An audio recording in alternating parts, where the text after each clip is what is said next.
Assalamualaikum warahmatullahi wabarakatuh. Perkenalkan, nama saya Anastasia Fini Firdaus, NPM saya 20 100 12 11111022. Saya berasal dari kelas IH1A, Fakultas Hukum, Prodi Ilmu Hukum. Dalam video ini, saya ingin menjelaskan tentang sejarah komputer. Sejarah komputer generasi pertama menggunakan tabung vakum 1946 sampai 1959. Tahun 1946 ialah tahun dibuatnya komputer generasi pertama dengan menggunakan tabung vakum sebagai komponen dasar pembuatannya. Tabung yang sebagai komponen dasar ini memang dikenal tidak efisien di beberapa aspek. Sejarah komputer generasi pertama ini menjadi digital elektronik yang dipakai untuk kebutuhan paling umum. Program ENIAC ini sudah dirancang pada tahun 1942, namun dimulai baru di tahun 1943 dan selesai pada tahun 1946. Komputer generasi pertama diciptakan juga oleh J. Presper Eckert dan Johnny Mauchly di University of Pennsylvania. Mereka berdua membangun ENIAC dengan menggunakan 18.000 tabung vakum dengan ukuran 1.800 kaki dan mempunyai berat yang mencapai sekitar 30 ton. Saat memulai pengoperasian, ENIAC membutuhkan daya listrik yang sangat besar, yaitu sekitar 140 kW. Bahasa komputer yang digunakan adalah bahasa mesin, dan bahasa ini menjadi bahasa pemrograman yang sangat dasar, dan bahasa ini hanya dimengerti oleh komputer. Ciri-ciri komputer generasi pertama. 1. Memiliki hardware ukuran yang jauh lebih besar serta memerlukan ruang yang luas. Interior desain sistem operasi dibuat secara spesifik dan hanya dapat melakukan tugas tertentu. Program hanya dapat dibuat memakai bahasa mesin, menggunakan silinder magnetik untuk menyimpan data, dan membutuhkan daya listrik yang sangat besar. Sejarah komputer generasi kedua tahun 1959 sampai 1965. Tahun 1959, komponen untuk merancang komputer ialah teknologi transistor. Tabung vakum yang berfungsi sebagai komponen dasar di komputer generasi pertama telah tergantikan dengan teknologi transistor. Komponen ini dinilai jauh lebih efisien jika dibandingkan tabung vakum. Untuk bahasa pemrograman juga telah dikembangkan. Jika pada generasi pertama menggunakan bahasa mesin, untuk generasi kedua diganti menggunakan bahasa assembly dan bahasa simbolik. Dengan menggunakan bahasa pemrograman tersebut, pemrogramer dapat memberikan instruksi dengan kata-kata.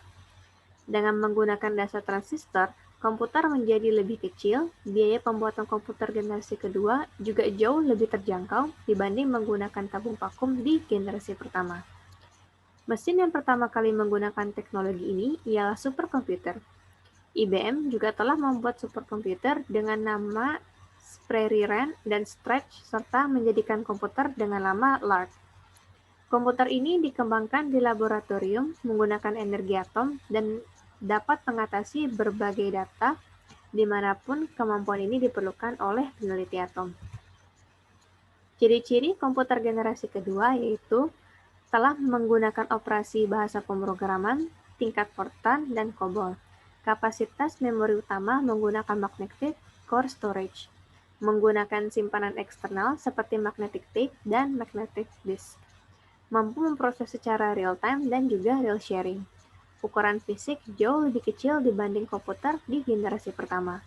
Kinerjanya lebih cepat, daya listrik lebih kecil, pemakaian program ini tidak lagi terpaku pada aplikasi bisnis, tapi juga pada aplikasi teknik.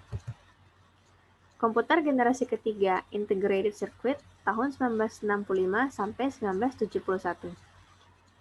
Generasi komputer ketiga dimulai pada tahun 1965, di mana pada masa itu komputer ini dibuat menggunakan Integrated Circuit atau ICS. Teknologi ini menggeser fungsi transistor sebagai komponen dasar komputer.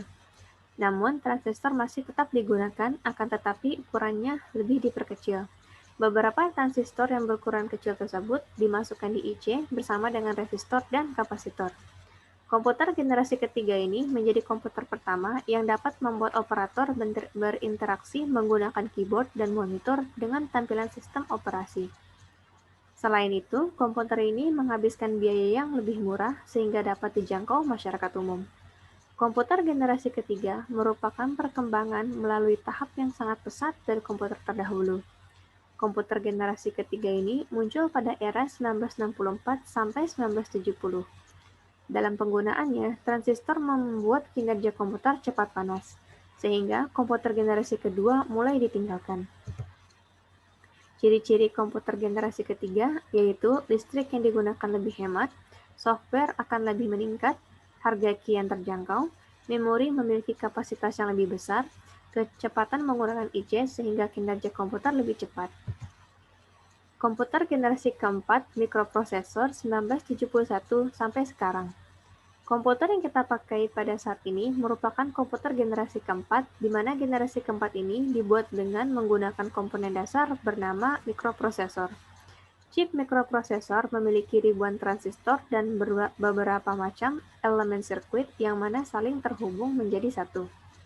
Intel menjadi sebuah perusahaan yang paling berpengaruh terhadap perkembangan chip mikroprosesor, karena mereka berhasil menciptakan Intel 4004 yang menggunakan cikal bakal yang merupakan cikal bakal perkembangan komputer. Perusahaan dari Intel berhasil menggantikan perangkat komputer yang memiliki ukuran yang besar menjadi sangat kecil sehingga membuatnya menjadi lebih efisien.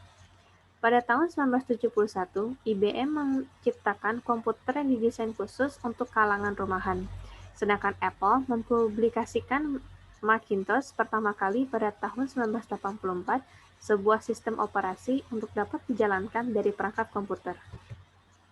Ciri-ciri komputer generasi keempat yaitu dapat menggunakan LSI atau Large Scale Integration, dapat dikembangkan menjadi dengan memakai semikonduktor dan mikroprosesor yang berbentuk seperti chip untuk memorinya.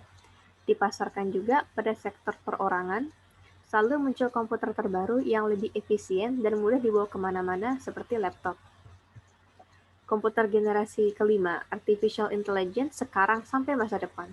Pada generasi kelima ini sebenarnya masih tahap pembangunan, di mana generasi ini akan mempunyai teknologi yang dibuat dengan berdasarkan kecerdasan buatan atau artificial intelligence.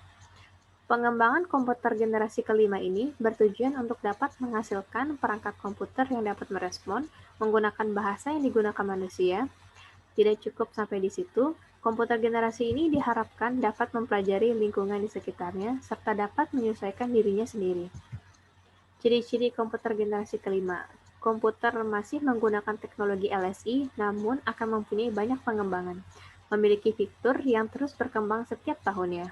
Semakin cepat dalam pemrosesan informasi, komputer memiliki kemampuan untuk mendengar, berbicara, melihat, dan pastinya lebih canggih lagi. Bahkan dapat memberikan kesimpulan layaknya manusia. Sekian presentasi atau video saya. Mohon maaf jika misalnya ada kata-kata yang salah. Wassalamualaikum warahmatullahi wabarakatuh.